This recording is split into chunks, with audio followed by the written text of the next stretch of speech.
आप सभी दर्शकों का हार्दिक स्वागत है।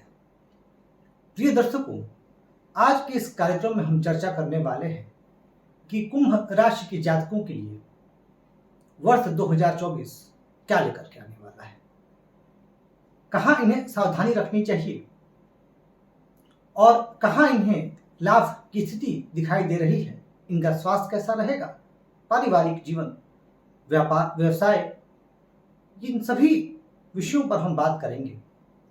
और कहूंगा आपसे, जिस तरीके से आप लोगों का प्यार और स्नेह मिल रहा है, मैं अभिभूत हूं और आप सभी को हृदय की अनंत गहराइयों से धन्यवाद देता हूं। आइए बिना विलंब के चर्चा प्रारंभ करते हैं, समझते हैं कि वर्ष 2024 कुंभ राशि के जातकों के लिए क्या लेकर के आने वाला है। अब देखिए, इसका विचार जो है, यह जो मैं राशिफल बता रहा हूं, इसका विचार आपको अपनी चंद्र राशि से करनी है। अब मान लेते हैं कि आपको अपनी राशि नहीं पता, तो आपको क्या करना है कि सिर्फ आप अपनी जन्म कुंडली खोलें और देखें कि चंद्रमा जहां स्थित है वहां 11 अंक लिखा हुआ है क्या। यदि 11 अंक लिखा हुआ है तो आपकी राशि कुंभ है। तो पूरे वर्ष में जो प्रमुख ग्रहों की स्थिति रहने वाली है, पहले उसके बारे में बात कर लेते हैं। तो देखिए, शनिदेव वर्ष पर्यंत आपके लिए कुंभ राशि पर ही विराजमान रहेंगे। तो वहीं राहु पूरे वर्ष आपके लिए धन, वाणी और कुटुंब भाव में मीन राशि पर विराजमान रहेंगे। केतु पूरे वर्ष आपके लिए अष्टम भाव में विराजमान रहेंगे, कन्या राशि पर। साथ ही साथ देवगुरु बृहस्पति आपके लिए अप्रैल तक आपके लिए पराक्रम भाव में रहेंगे, मेष राशि पर। और मई 2024 से इनकी जो पोजीशन होगी वह वृषभ राशि में होगी, आपके लिए चतुर्थ भाव में। ये कुछ प्रमुख ग्रह स्थितियां हैं। हाँ, आगे जो भी अन्य ग्रह हैं उन पर भी अपडेट दूंगा। और वर्ष के प्रारंभ में ही 2 शुभ ग्रह आपके लिए बहुत ही सुखद स्थिति में आ रहे हैं, उस पर भी बात होगी। लेकिन शुरुआत मैं गुरु से करूंगा। देखिए, गुरु आपके लिए कहाँ स्थित है? पराक्रम भाव में, और मेष राशि में स्थित है, मंगल की राशि में। तो गुरु आपके लिए बहुत भला कर रहे हैं, क्योंकि अभी आप लोग शनि की 7.5 में भी हैं, और यह शनि की 7.5 का दूसरा चरण है, और यह चरण आपके लिए कष्टप्रद भी है। जिन कुंभ राशि के जातकों की महादशा और अंतर्दशा अच्छी चल रही है वह तो फिर भी कुछ ठीक है, पर कुंभ राशि के बहुत सारे जातक बहुत परेशान हैं, क्योंकि 7.5 में उन्हें बहुत मुश्किलों का भी सामना करना पड़ रहा है। उस पर भी मैं बात करूंगा कि 7.5 को आप कैसे मैनेज करें। बृहस्पति की जो दृष्टि है आपके लिए कहां आ रही है? आपके लिए आ रही है सप्तम भाव पर, और सप्तम भाव पर शनि की भी दृष्टि आ रही है। यानी अप्रैल तक तो देखिए, जब शनि की 7.5 का दूसरा चरण होता है, उसमें होता क्या है, उस समय जो शनिदेव की दृष्टि है वह विभिन्न भावों पर जाकर के प्रभावित करती है। विवाह स्थान पर दृष्टि जाएगी तो वैवाहिक जीवन से संबंधित कुछ तनाव, कुछ अनबन, या जीवन साथी का कार्य के सिलसिला में कहीं दूर जाना, या किसी न किसी प्रकार से थोड़ी दूरी बनना। जरूरी नहीं कि मन की दूरी हो, पर कोई ना कोई दूरी बन जाती है। तो शनि की यह दृष्टि करा रही है, परंतु अप्रैल तक आपके लिए यह बृहस्पति की जो दृष्टि है यह लाभप्रद बनी हुई है। आपके वैवाहिक जीवन में सामंजस्य स्थापित करने का कार्य यह कर रही है। अप्रैल तक तो आपका वैवाहिक जीवन ठीक है, उसके बाद में बात करूंगा कि मई से क्या होगा। बृहस्पति की दृष्टि आपके लिए भाग्य भाव में आ रही है। भाग्य आपका साथ दे रहा है। ऐसा मैं बिल्कुल नहीं कहूंगा कि आपको भाग्य का बिल्कुल भी साथ नहीं मिल रहा। हाँ, संघर्ष और परेशानी थोड़ी बढ़ी हुई है, पर फिर भी बृहस्पति की कृपा की वजह से काम आपके बन रहे हैं, थोड़े धीरे धीरे ही सही पर बन रहे हैं। और सबसे अच्छी बात है कि लाभ भाव पर बृहस्पति की स्वदृष्टि लाभ के मार्ग को प्रशस्त किए हुए है, यानी लाभ का मार्ग आपके लिए खुला हुआ है। लेकिन ये स्थिति बदलेगी, और अब समझिएगा परेशानी कहाँ आएगी। अभी वर्तमान में जो राहु का प्रभाव है, जो राहु की दृष्टि आ रही है, नवम दृष्टि, या आपके कर्म भाव पर आ रही है। और अभी कुंभ राशि के बहुत सारे जातक, देखिए, क्योंकि मैं तो कई कुंडलियां प्रतिदिन देखता हूं, कुंभ राशि के कई जातकों की यह शिकायत है कि हमें अपने कार्य में, कर्म स्थल पर संतुष्टि नहीं मिल पा रही है। बहुत सारी परेशानियां जो है वह लगी हुई हैं। उसका क्या कर सकते हैं हम? तो देखिए, राहु अभी आपके लिए कर्म भाव पर दृष्टि डाल करके परिस्थितियां कुछ प्रतिकूल किए हुए हैं।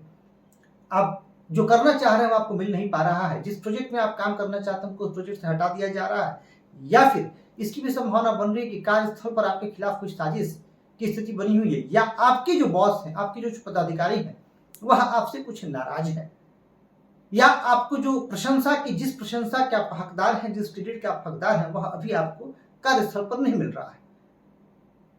तो ये स्थिति कब सुधरेगी? ये स्थिति सुधरेगी मई से। मई से क्या होगा कि मई से बृहस्पति का जो गोचर होगा वह आपके चतुर्थ भाव में होगा।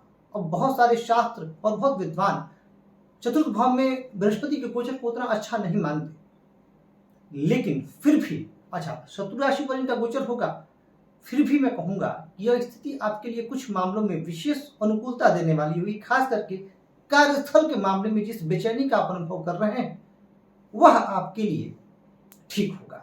उस बेचैनी से आप बच जाएंगे। लेकिन कहाँ परेशानी आ जाएगी? बृहस्पति की दृष्टि व्यय भाव पर जाकर के आपके व्यय को बढ़ा देगी। लाभ पर जो दृष्टि हट जाएगी, लाभ फिर आपका कम होगा। यानी जो लोग व्यापार व्यवसाय कर रहे हैं उनके लिए मई के बाद से, जो लोग किसी बिजनेस में हैं या जो सेल्फ एम्प्लॉयड हैं, मई से थोड़ी सी चुनौतियां आपकी बढ़ जाएंगी, लेकिन आपके कार्यों का आपको क्रेडिट मिलने लगेगा। क्योंकि अभी तक आपके साथ स्थिति क्या बनी हुई थी? शनि की भी दशम दृष्टि यहां जा रही थी, राहु की भी जा रही थी, और बृहस्पति की दृष्टि वहां नहीं थी। तो बृहस्पति की जो दृष्टि वहां नहीं थी उस वजह से बहुत परेशानियों में आप थे, परंतु जैसे ही बृहस्पति की दृष्टि जाएगी वहां आपके लिए चीजें अनुकूल हो जाएंगी। अब बात कर लेते हैं कि कुंभ राशि के वो जातक जो इस वर्ष प्रतीक्षा में हैं कि उनका विवाह हो जाए, उनके लिए मैं कहूंगा कि अभी अप्रैल तक का समय आपके लिए अनुकूल है। अप्रैल तक कहीं ना कहीं आपकी शादी तय हो जानी चाहिए। यदि महादशा अंतर्दशा में भी आपके विवाह स्थान से संबंधित ग्रहों की जो है दशा चल रही हो तो यहाँ से बृहस्पति का सपोर्ट आपको मिलता हुआ दिखाई दे रहा है।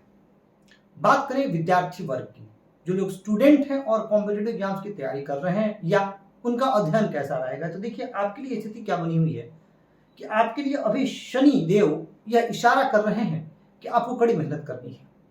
क्योंकि विद्यार्थियों के लिए यह वर्ष बहुत उत्तम दिखाई नहीं दे रहा है, यह वर्ष जो है वह औसत दिखाई दे रहा है। लेकिन मई के बाद से विद्यार्थियों के प्रदर्शन में जो है सुधार की पूरी उम्मीद है। और जो विद्यार्थी उच्च शिक्षा के लिए विदेश जाना चाहते हैं या किसी उच्च शिक्षण संस्थान में नामांकन चाहते हैं, उनके लिए मई के बाद से स्थितियां जो है वह अनुकूलता लिए हुए दिखाई दे रही हैं। अब बात कर लेते हैं जो लोग प्रेम संबंधों में है, प्रेम जीवन में, तो देखिए इस पूरे वर्ष आपको यह सलाह दी जाती है कि आपका प्रेम के मामले में भी यह वर्ष जो है वो औसत रहने वाला है। आपके मन में, क्योंकि देखिए स्वभाव में आप ही के स्वभाव में चिड़चिड़ापन हावी है, आप ही के स्वभाव में नीरसता और उदासीनता हावी है। आप खुद कई बार कंफ्यूज माइंड स्टेट में हैं, और इस पूरे वर्ष आपके साथ एक चीज जो होती हुई मुझे दिखाई दे रही वह है आलस्य।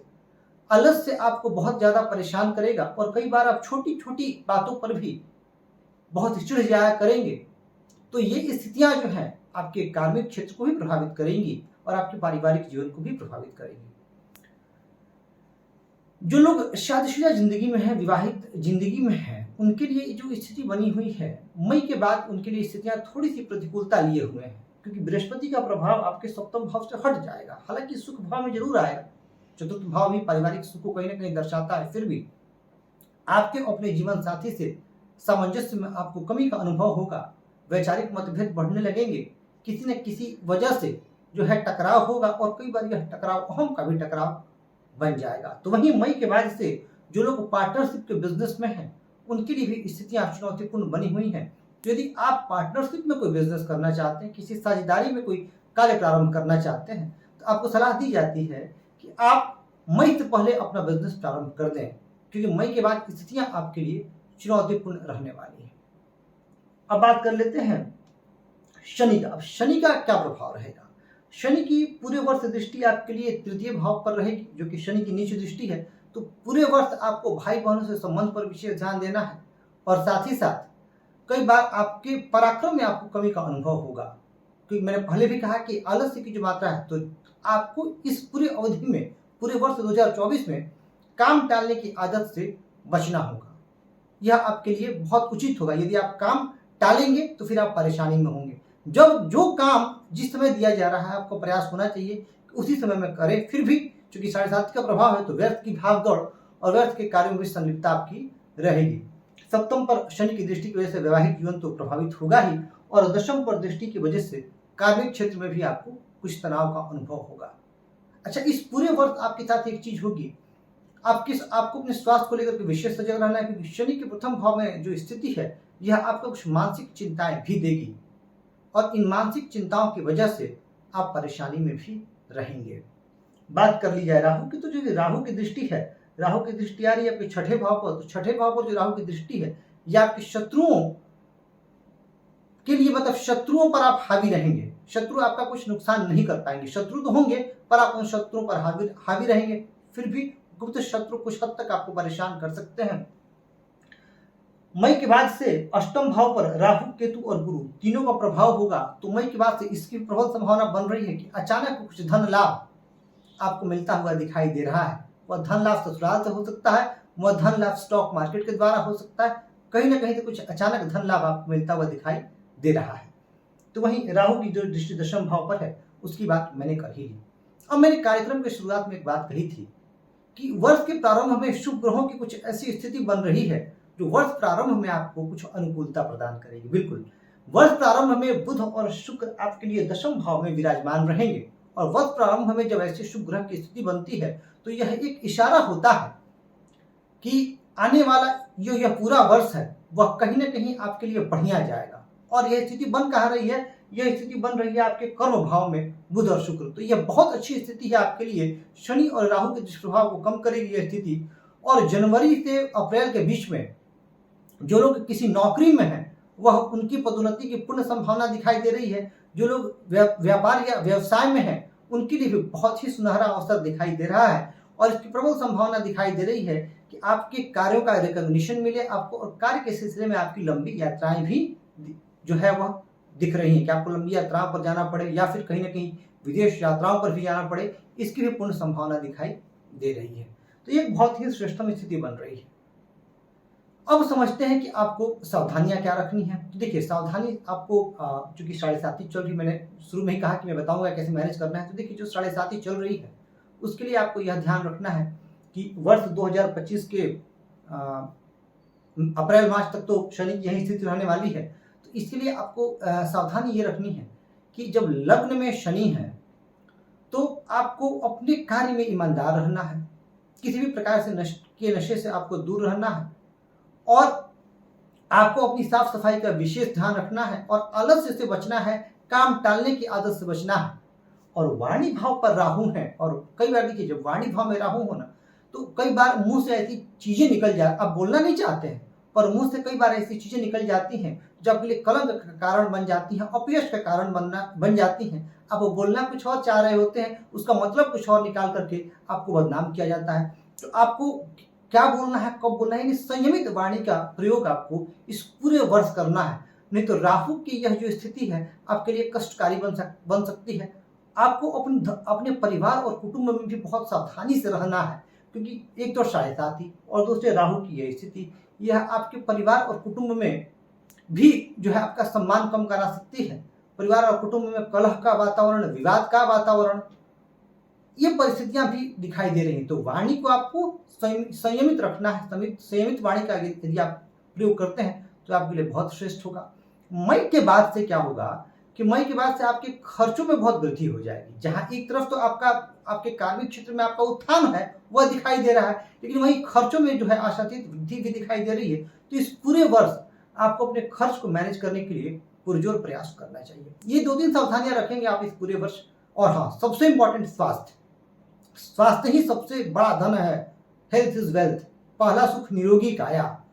तो इस पूरे वर्ष आपको थोड़ा सा फिजिकल एक्टिविटी, एक्सरसाइज, मेडिटेशन, ध्यान, यानी आपको अपने आप को स्ट्रेस फ्री रखने की कोशिश करें, क्योंकि यह मुझे दिखाई दे रहा है कि इस पूरे वर्ष आप बहुत ज्यादा स्ट्रेस में रहने वाले हैं। तो ये कुछ आपके लिए टिप्स है कि आपको कैसे इस वर्ष को मैनेज करना है। हाँ, अब आप पूजा पाठ से संबंधित कुछ उपाय, आपको दशरथ शनि स्तोत्र का पाठ अवश्य ही करना चाहिए। यह साढ़े साती में बहुत ही कारगर होता है। इसके साथ ही आपको प्रतिदिन हनुमान चालीसा, हनुमान अष्टक भी पढ़नी चाहिए, और ओम नमः शिवाय इस मंत्र की एक माला जप आप करें। भगवान शिव की कृपा होगी तो आपके मन से नकारात्मकता बहुत शीघ्र ही दूर होगी। बस इतना उपाय करें, आपके लिए यह वर्ष 2024 उत्थान का वर्ष है।